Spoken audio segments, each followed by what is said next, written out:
Hello everyone, hope you're doing well. We are back on the dev server for Dance of Dragons, and it's time to have a look at the new aircraft that are getting added to the game. There's also a bunch of kind of cool mechanic stuff that they're adding too, so I'll probably do an extras video which goes over some of that stuff, but I'll try and lace some of those things into this video too. So the first thing to have a look at is the A-10C. This is the new A-10, which is coming to the American tech tree. The big thing about the A-10C is its weapon systems that it's getting access to compared to the standard A-10A late and also the early that you have as the premium right here. It'll be between the A7s and the AVA-B+, so if you're a person who wants to get that plus, it might be worth grinding it out now. One of the things to mention is they have changed how long you actually have to research through something though. Instead of it being 14 days, which is what it was before, it is actually now, I believe, 24 or 28 days. So it'll be easier for you to grind the vehicle that you want, so there's less pressure when a new update comes out. So that's really cool. The A-10C has some differences in terms of its weapons, but one of the major differences for me is the internals for the pilot. It has a HMD, which has access to an IFF, and also has access to a very powerful RWR, and also a MORE system. So basically, if you are getting fired upon by missiles, it will trigger the MORE system, meaning that your countermeasures will fire alongside of it. So that is really cool, but also understand that the with the A-10C, the MORE will set off a lot of countermeasures at the same time. As a person who has played through the F-111A, that was one of the first vehicles to get a MORE system. Whenever a missile got fired at you, it would fire off so many flares, you could only stop maybe 3 missiles before you ran out. So just understand that, even though you have a lot of countermeasures, eventually you will run out. So the major thing that I'm sure people will be interested in is the secondary weapons. It keeps, of course, the big old gun in the front, but they have changed quite a few of these secondary weapons.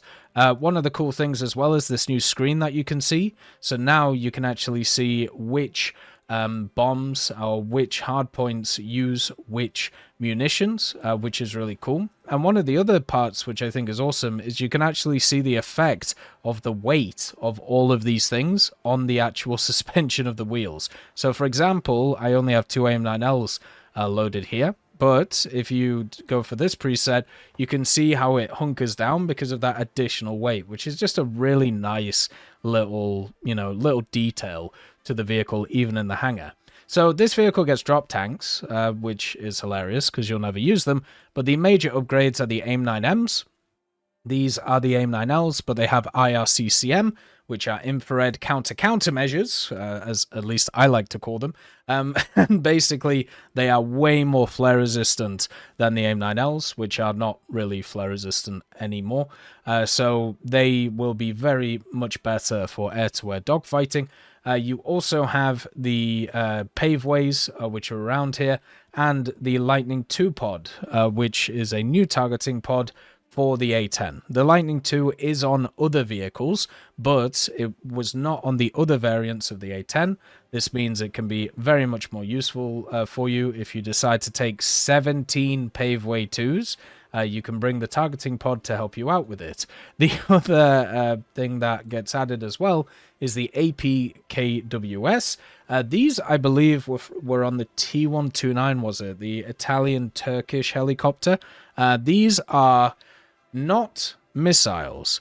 These are laser-guided rockets, okay? So what that means is you fire them, and they guide themselves in while being propelled by a motor to the target. But for some reason, they're not a missile, they are a rocket, even though they're labeled as as missiles. These are, in fact, rockets. It's very confusing, but it's just kind of how it is. It's like when you have a rocket-assisted bomb and stuff like that. But yeah, these have pretty good range.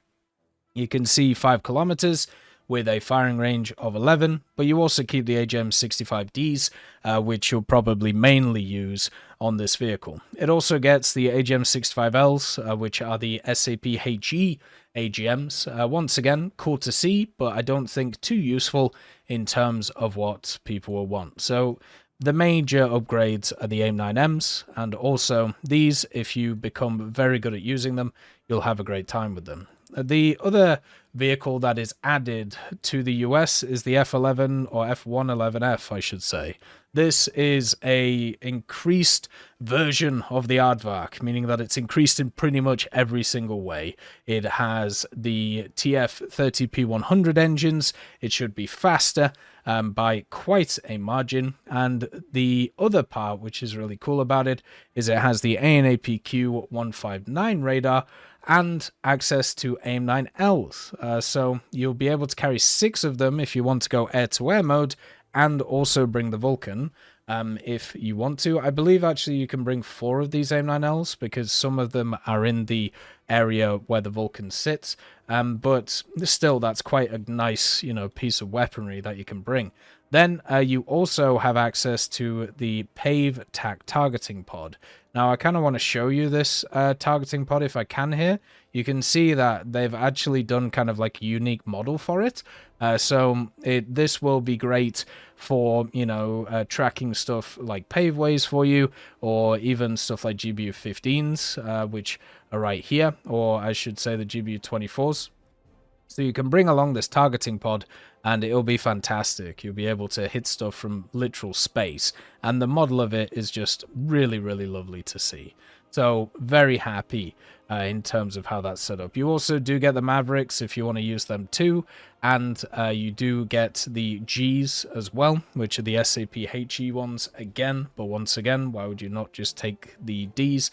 No idea why the Gs would even be an option.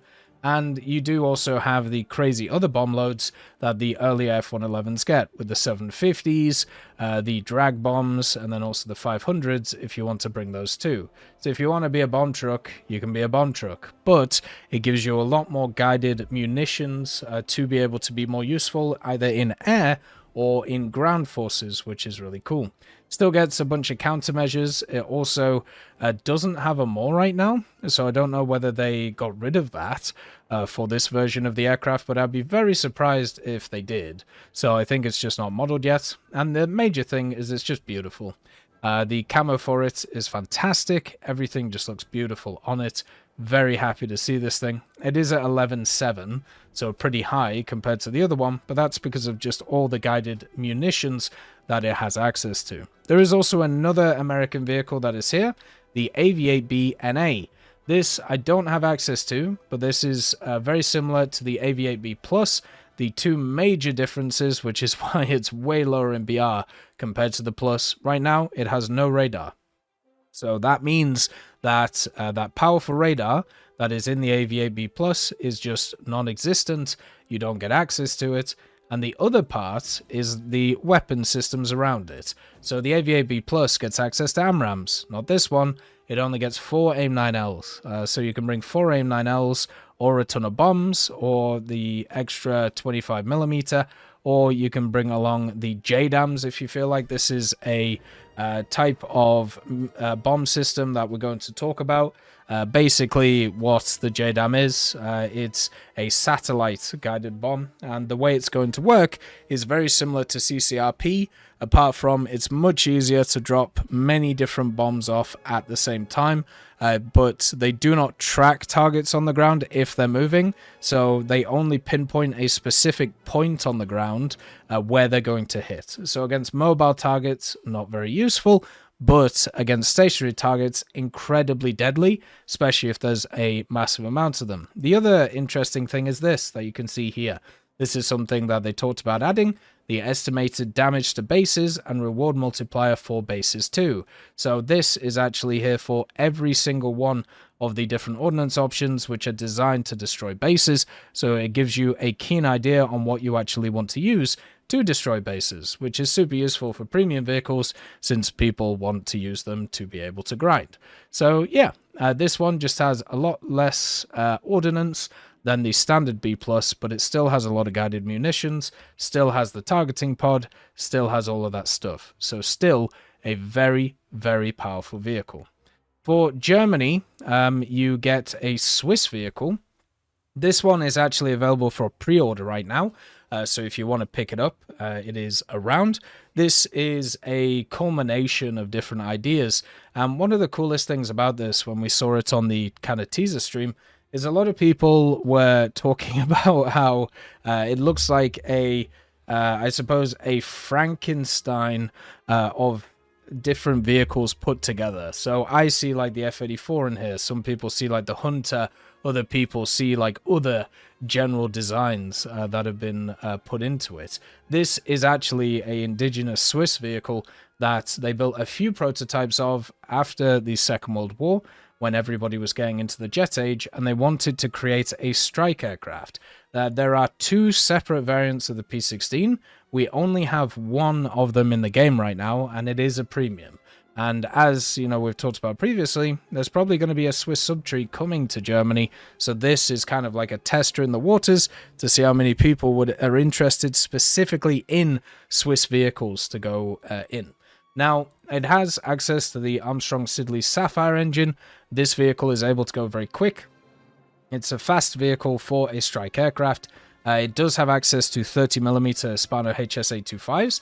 These are the same guns that you find on the two very powerful dogfighters from the Italians, the Sagittario II and also the Ariete. So that is the firepower that you're dealing with. If you've never used those guns before, understand they have a high fire rate, high punching power against aircraft, but not very useful against ground units. You can see there is not an AP shell in sight for these 30mm. So very low amount of penetration, but very high damage against stuff which doesn't have a lot of armor, aka planes. You can actually run this as well as a aircraft destroyer if you want to.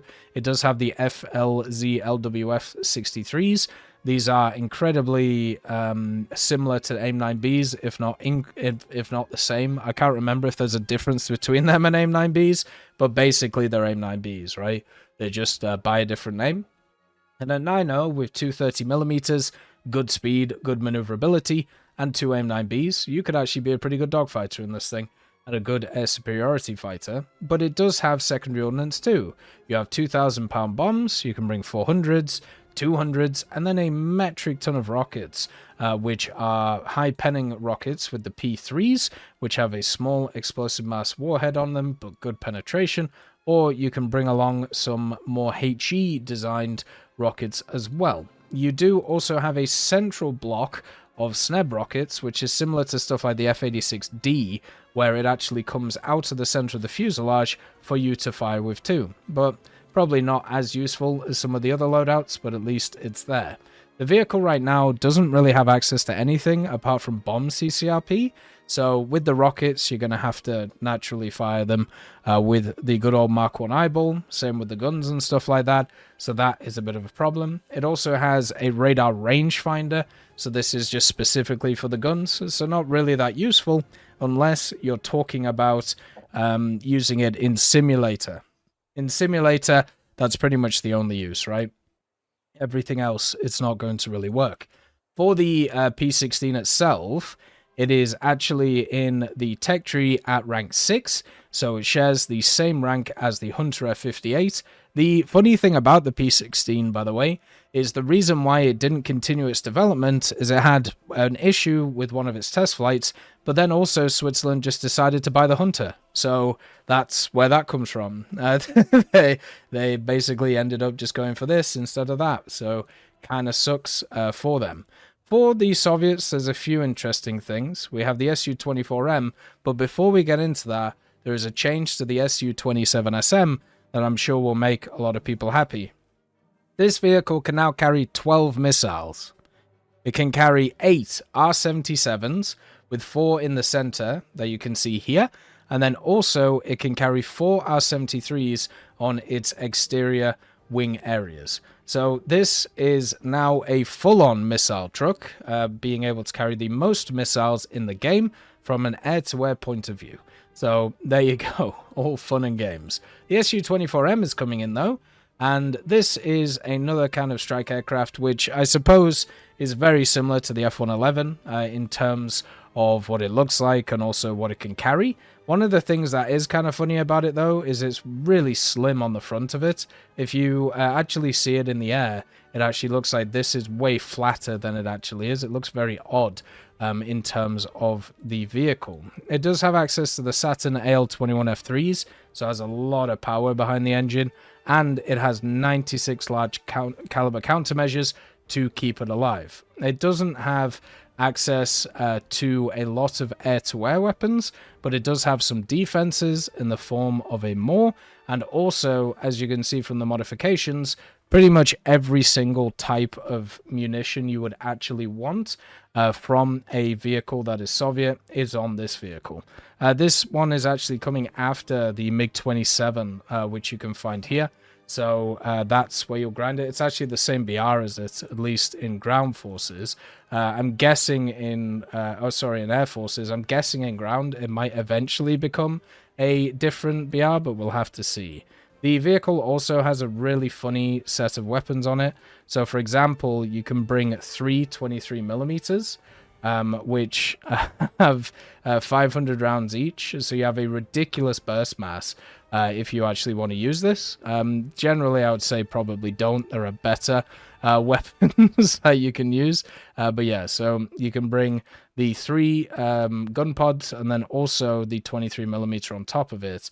These guns have a very high fire rate, and they just pump out ammo very quickly, which means that you would probably be able to catch people out quite effectively. So just in that setup, we have fired all of our ammunition on our vehicle. So in like 2 or 3 seconds. Pretty nuts, right? So a hell of a lot of burst mass going out really quickly. So it's kind of crazy. But the other weapons, which you're going to use more of, you have all types of them. So you have dumb bombs, you have the R-60Ms as air-to-air, so not as good as other stuff for this BR. You know, you're starting to creep into that R-73 area for the Soviets. You also have 250 kilos, and then you start getting these guided bombs. So you have TV-guided bombs with the CAB 1500 KRs.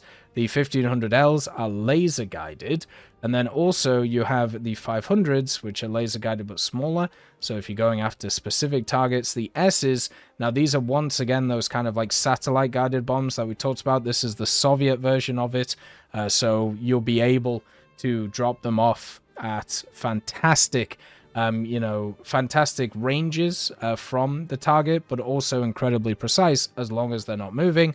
You have the big old fat dumb bombs if you really want to bring these to it, and then also incendiaries, which are a lot better than they were previously. The S-25Ls, which are the huge rockets with massive warheads, 20-kilo warheads on them, and then KH-29Ls too, which are the laser-guided missiles, and then also the TE, which are the TV-guided missiles. The only thing that this vehicle doesn't have right now is it doesn't have an external pod that you can add to it for targeting purposes. It has everything else that you would want.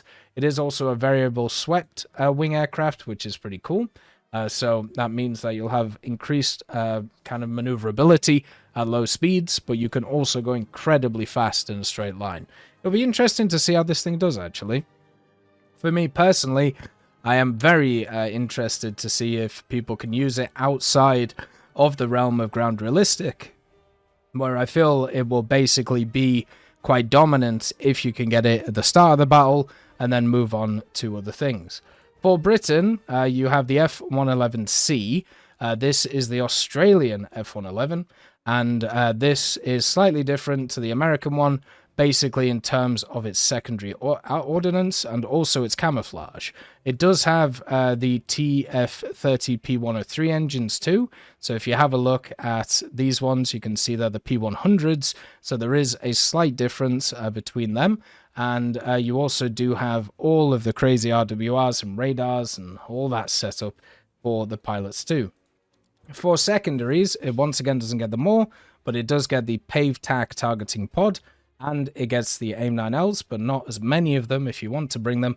And also, it does get some paveways and the dumb bombs too. So nowhere near as many ordnance options as the F-111 in the American tech tree, but for some reason they are exactly the same BR. So that's just kind of how it goes, I suppose, for vehicles like this. So they'll play very similarly, apart from the F-111C has a lot less ordnance options, and they're slightly different compared to what you had before. So it's going to become, or be in the game between the Buccaneer and the Tornado. So if you want to get the Tornado, this would be the time to do it. Japan doesn't get anything new, and of course China gets two of the poster boys of the update. Now, I've got to be honest, I'm going to do individual videos on both of these aircraft. They are not finished, right? Their flight models are insane. There is no way that they're supposed to fly like they do. So just take everything that you see over the next few days from these vehicles with a gigantic pinch of salt, okay? Gigantic pinch of salt. The J-10A is a new superiority fighter that is coming in for 13.7 for air realistic. So it's going to be a top banger. It's also going to be above the F-16 on the left-hand side. So they're not putting it after the J-11, which is kind of interesting. Instead, after the F-16. This vehicle has the Pratt & Whitney F100 PW220 on it, which it doesn't have in real life, I don't think. So, yeah, kind of interesting to see that. But also, the major thing is it has access to some pretty crazy weapons. It has the PL-8 and then the PL-12. So the PL-12 is already in the game on the J-8F. It's the active radar homing missile that the Chinese have access to. You can bring 2 on an individual pylon, which is quite nice, and 6 overall if you feel like it. And then it also has the PL-8, which is the Python missile from the Israelis, which the Chinese renamed. You can see it right here. Now, the difference between a lot of other missiles and the Python is the Python at this level does not have IRCCM. It has a very good overload, very good speed, very good dogfighting missile, but no IRCCM. So it is very flare unresistant, I think is probably the way that you put it. So it will just go for flares straight away, and that will not be as effective as what we see in other places. It does have the PL-5E2 though, which is like an all-aspect version of the PL-5B, at least right now. So that will be quite nice to use, but once again, nowhere near as good as the PL-8.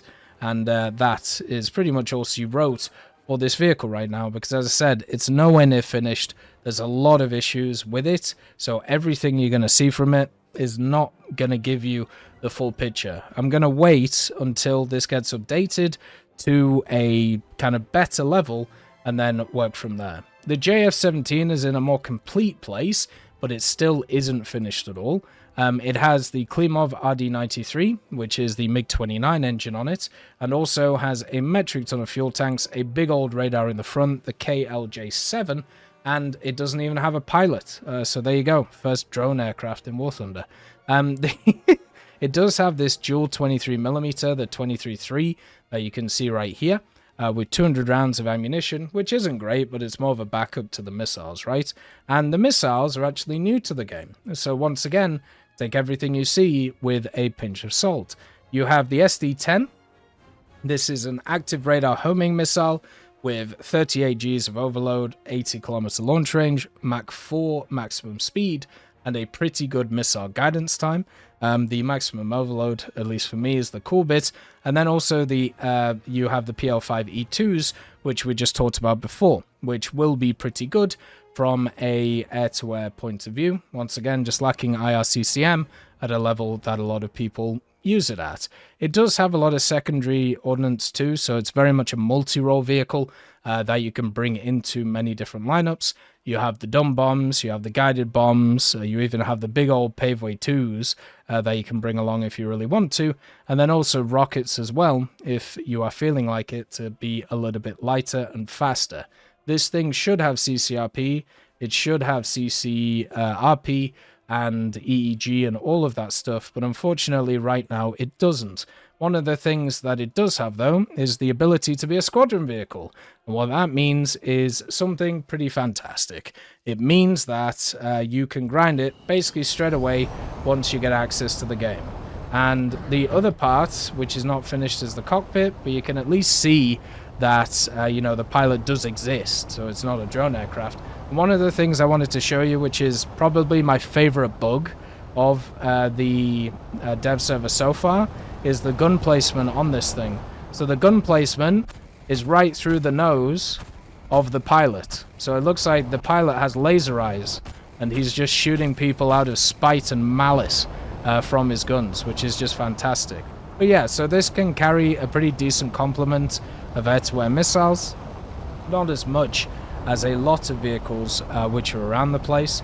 You can, of course, get rid of the external fuel tanks, but just to kind of show you that this vehicle is not finished in terms of its like flight performance, you can do like some ridiculous things with it, such as flip it like this and you can just really chuck these things around to a point of view where you can even do 180s with them in the standard air. So there's no way that these Chinese vehicles are even worth looking at from a kind of like production point of view, because yeah, you can literally just flip them over and get them to do 180s while you're just kind of standing there. So yeah, it's not worth looking at. The other thing as well is the J-10. It doesn't have its proper countermeasures yet either.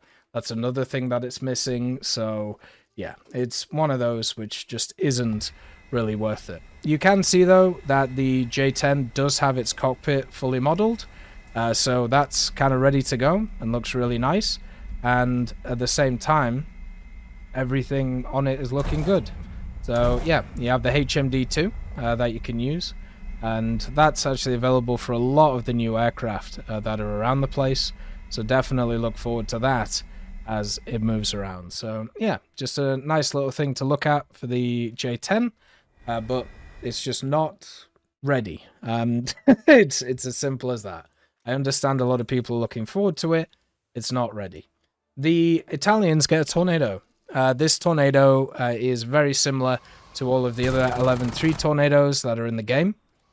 So very similar to the Marine Flieger and very similar to the IDS, which the Germans have as a premium. This is specifically just the IDS, so it gets all of the countermeasures from the countermeasure pods, the chaff that it gets. It also gets a bunch of bombs and a bunch of missiles, two of them specifically the AIM-9Ls. So with drop tanks, you know, you've obviously got a lot of extra weight. This is basically just a dom bomb thrower, doesn't have any guided munitions, which is why it's lower BR compared to the other Tornado that is in the Italian tech tree, the IDS 1995.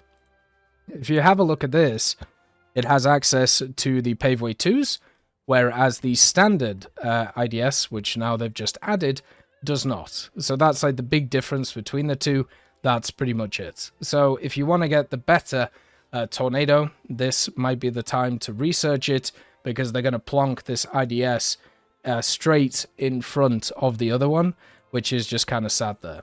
Then also we have a last vehicle, which is for the Israelis. This is the F-16C Barak II. And once again, there is a vehicle called the F-16D Barak II, which is very similar to it in the tech tree already. So if you are a person who wants to kind of grind out the same vehicle over and over again, you can do that. But this one is getting put after the nets, which you can see here. The D Barak II is a two-seater, whereas the C is a single-seater. It also does have a different camo. You can see you have the Scorpion for the D, and then also you have the skull with the wings on it for the C, which is kind of cool. And they do have different weapon selections. So the C has access to AIM-120s, of course, and the AIM-9Ms. It also gets the paveways, which are quite big on the vehicle, especially if you want to use them in a ground forces capacity, whereas the Barak, the D, has access to the paveways and also dumb bombs and stuff like the AIM-9Ms, and the Derby, so not access to the AIM-120, and that is the big difference between these two vehicles, right? This one gets the Derby, but it also gets the AIM-7M, whereas the F-16C does get access to some of the paveways and some of the bombs, but it doesn't get access to the to the Derby or the AIM-7, it only gets the AIM-120. So you should get some stock AIM-120s on this, which will be quite nice. But at the same time, it is one of those things to kind of like look at. So depending on which missiles you prefer, and also depending on which, I suppose, model you prefer, because they are technically slightly different from each other in terms of, you know, how many people are on board, but it's mainly to do with that slight difference there. That is all of the new aviation vehicles that are in, and I just want to show you one thing before we end this, and it's another mechanic thing which is kind of pretty cool. So on your battle interface, one of the things that you can do is you can add in a new setup, which is here, which is the indicated altitude. So you can have the barometric altitude and the radar altitude. You can find this in air battle settings. This means that you will have an altitude and then you have an R altitude. So you can either see this as radar altitude or real altitude is probably the way I would want to put it as. But altitude is what you are at, you know, compared to where the ground is, in terms of where the ground is situated compared to sea level. Whereas R alt is your actual altitude in terms of what the missiles care about in terms of multipathing. So you know how you're supposed to keep below 50 meters in order for the multipathing missiles to get confused in certain areas? Well, on a map like this, what that actually means is it equals around about, what, 140 meters instead of actually 50. Yeah, so 120 meters, sorry. So now you can turn on the R alt, and that will be a lot more useful for you in telling how and what you are getting hit by and why you're getting hit by it, even if you don't think you should be getting hit by it. So that is super useful. Really glad that they added that in, and really happy that that has turned up. As always though, I hope you have a wonderful day, and I'll see you next time. I'd just like to thank GMG Smiley, CD Beans, Chieftain Mike, EMN3 Galaxy, Tulio Pontecorvo, Brendan Quinn, Carrion Crow, Gus Irenicus, Pyman, Wartinder, Teddy, Daniel Stanton, Martinez, B. Young, Ozzy Panzer, Alan Hacker, Liam Shear, Opium Prime, Lafouche, Sem, Aslan, Uncle Bean, and Derek R. for supporting the channel.